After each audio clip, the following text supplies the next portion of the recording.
مولانا بالقاسم محمد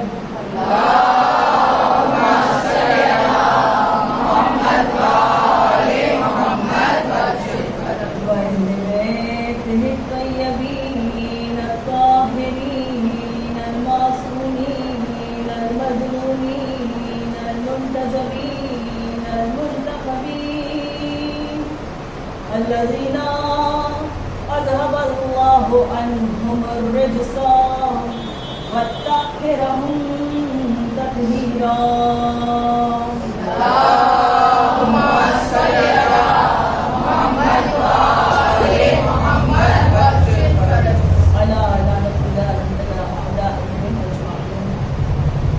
أما بعد فقد قال الله تعالى في كتابه الحكيم والقرآن المجيد بسم الله الرحمن الرحيم يوم ندعو كل أناس بإمامهم صدق الله العلي العظيم. صلوات على محمد وآل محمد. ساری تعریفیں اس خدائے بزرگ برتر کے نام کو جس کے قبضۂ قدرت میں کائنات کا ہر نظام ہے. درود و سلام محمد وآل محمد. اللهم صل علی محمد وآل محمد وسلم. کنیزان سیدہ، عزاداران سید الشہداء، آج کے روز مجلس کی ایک خاص مناسبت ہے، اور وہ یہ ہے کہ آج کا وہ دن ہے کہ جب خیام حسینی کو دریا کے کنارے سے ہٹا دیا. سوچ کر دیکھیے کہ ہم آہنگی کتنی تھی، اور 4 دن ایام ازا کے عشرۂ اول کے نکل گئے ضائع. کتنے آنسو ہم نے اس میں بہائے اور کتنے قبول ہوئے ہم نہیں جانتے. لیکن اب جو دن ہاتھ میں ہے، کوشش یہ کریں کہ جو کنوز تھا اس سے زیادہ ہو جائے، جو قرصہ دینے کی نیت تھی اور پختہ ہو جائے، جو کردار کا حسینی بننا تھا اب وہ عمل یقینی ہو جائے انشاءاللہ. اور اسی نیت سے پھر ایک بار، چونکہ ہم فوج ہیں احتجاج کی، چونکہ ہم سپاہی ہیں احتجاج کے، سولجرز آف پروٹیسٹ. کس چیز کے خلاف احتجاج؟ کس چیز کے خلاف پروٹیسٹ؟ کہ مظلوم کے ساتھ جو ظلم کیا گیا، ہم اس کے خلاف آواز اٹھا رہے ہیں. کیسے؟ کہ ہم جب سیاہ لباس پہن کر گھر سے نکلے تو ہماری ایک شناخت ہو گئی کہ یہ ایک مقام پر جمع ہو کر کسی کو یاد کریں گے، اس پر آنسو بہائیں گے، اور اس کے پیغام کو پھر ایک مرتبہ اپنے دل و ذہن میں تازہ کر کے گھر کو واپس جائیں.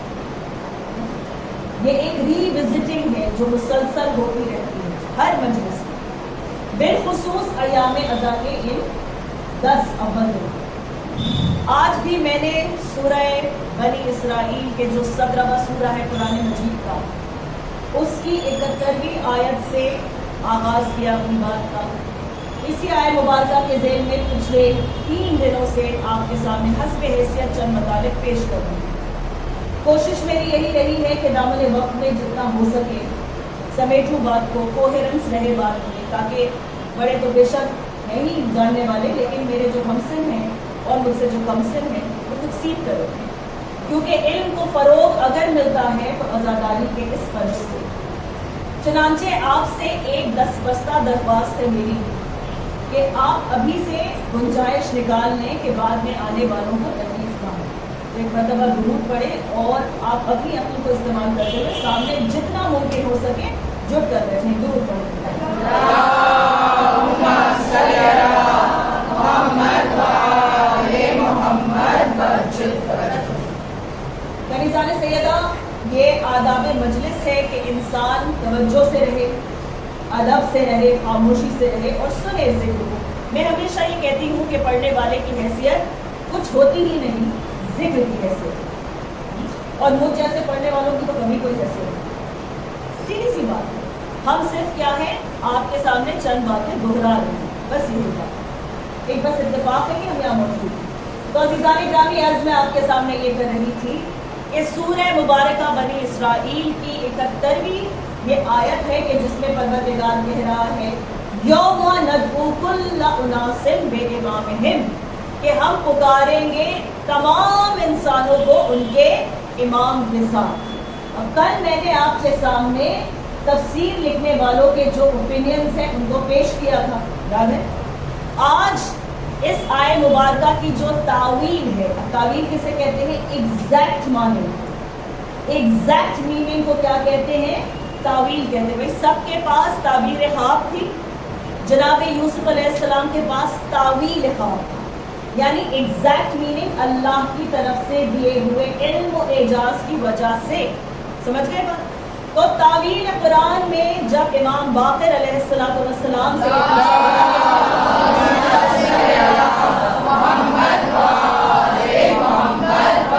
جب یہ پوچھا گیا کہ مولا یہ بتائیں کہ جب اس آئے مبارکہ میں ہم یہ لفظ امام پڑھتے ہیں، 2 دن قبل میں آپ کے سامنے یہ بھی عرض کر چکی ہوں کہ امام اسٹرکٹ سینس میں نہیں، ایک جنرل ٹرم ہے کہ جو قرآن مجید استعمال کرتا ہے. کہیں پہ قرآن کے لیے ہے، کہیں پہ ائمہ معصومین کے لیے ہے، کہیں پر جو پیشگی کرے، رہنمائی کرے اس کے لیے. تو پوچھنے والے نے پوچھا کہ مولا یہ بتائیے کہ یہاں ریفرنس کس کا ہے، کس کو مین کر رہا ہے اللہ یہ کہہ کر کہ ہم تمہیں تمہارے امام کے ساتھ پکاریں گے. یہ میرے مولا کا جواب ہے. سنیے، امام فرماتے ہیں کہ بے شک اس میں اشارہ میرے جد ماجد رسول اکرم کی طرف ہے، میرے جد ماجد علی ابن ابی طالب کی طرف ہے، اور ان کی نسل سے چلنے والے اماموں کی طرف ہے. درود پڑھیں.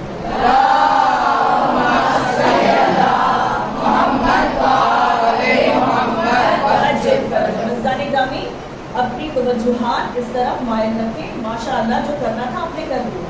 آپ نے جگہ جو ہے وہ چھوڑ دے.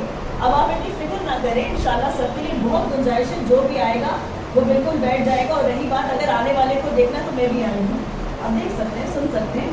بات کیا ہوتی ہے نا کہ مجھے یہ فکر رہتی ہے، میں نے پھر کہا کہ میں عادت سے مجبور ہوں، کچھ نیچر ہے، کچھ ٹریننگ ہو گئی ہے اپنے پروفیشن کی وجہ سے کہ میں مطمئن ہونا چاہتی ہوں کہ میرے سامنے کوئی بھی چہرہ بلینک نہ رہے. ہوتا کیا ہے کہ جب آپ کا اٹینشن کسی اور طرف جاتا ہے نا، یو لوز دا کیو، آپ بھول جاتے ہیں، ذہن ہٹ جاتا ہے. تو مجھے فکر مند ہونا ہوتا ہے کہ پھر سے دوہراؤں، اس میں وقت جو ہے وہ ایکسیڈ ہو جاتا ہے. بہرحال دیکھیے پھر ڈائجسٹ کر کے اتنا وقت نکل گیا.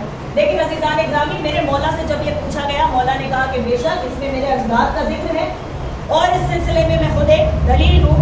اور پھر میرے مولا نے کہا کہ جو ہم کو یعنی رسول اکرم اور ان سے چلنے والا یہ عصمت کا سلسلہ یعنی 4 معصومین علیہ الصلوۃ والسلام کو جو دوست رکھے گا اور جو ان کی تصدیق کرے گا، یعنی ان پر یقین کرے گا، تصدیق صرف دل سے نہیں ہوتی ہے، عمل سے ہوتی ہے. حسین کے چاہنے والوں کی کمی نہیں ہے، حسین پر رونے والے لیکن اتنے نہیں. محبت کرنے والے بہت ہیں، خون بہانے والے کم ہیں، مانگنے والے بہت ہیں، مال لٹانے والے کم ہیں، بہت ہیں لیکن کم ہیں. ان سے ہے نا. تو عزیزان گرامی سمجھ میں آ گیا کہ جو دوست رکھے گا اور تصدیق کرے گا، یعنی عملی طور پر پریکٹیکلی پروف کرے گا کہ مجھے ان پر یقین ہے، مجھے ان پر یقین ہے. اب یہ مجلس ہے، یہ محافل ہے، ایک ایک ڈیٹ کی مناسبت سے ہم کیوں جمع ہوتے ہیں؟ تصدیق کریں، تصدیق کریں کہ ہم نے اللہ کی دلیل کو مانا، ہم نے اللہ کی حجت کو سراغوں پر رکھا، یہ ہم نے تصدیق کی. اس کے بعد اگر بات ختم ہو جاتی تو مسئلہ آسان تھا. لیکن پھر امام نے فرمایا کہ اور جو اس سلسلے پر یقین نہیں رکھتا، تصدیق نہیں کرتا، جس کے دل میں ذرہ برابر بھی شبہ ہو، ڈاؤٹ ہو، وہ غرق ہو جائے. یہ امام نے کہا. غرق کہاں ہو جائے گا؟ سمندر میں نہیں. آپ کو پتا ہے نا کھلے سراغ سے جو گرے گا وہ کہاں جائے گا؟ آگ کی لپٹوں میں. اس طرح سے غرق ہوگا. تو عزیزان گرامی میرے مولا نے فرمایا، اور پھر آگے چل کر یہ خطبہ کہتا ہے کہ جہاں میرے مولا کہتے ہیں کہ ہمیں اللہ کی جانب سے بھیجا گیا. دیکھیے کوئی بھی ہادی کبھی انسان خود بنا نہیں سکتا. جب بنائے گا تو اپنے جیسا بنائے گا، ہے نا. جب بنائے گا اپنے جیسا بنائے گا. خود ناقص ہے، ناقص کو چنے گا. خود اس میں عیب ہے، جس کو چنے گا اس میں بھی عیب ہے. خود جس کو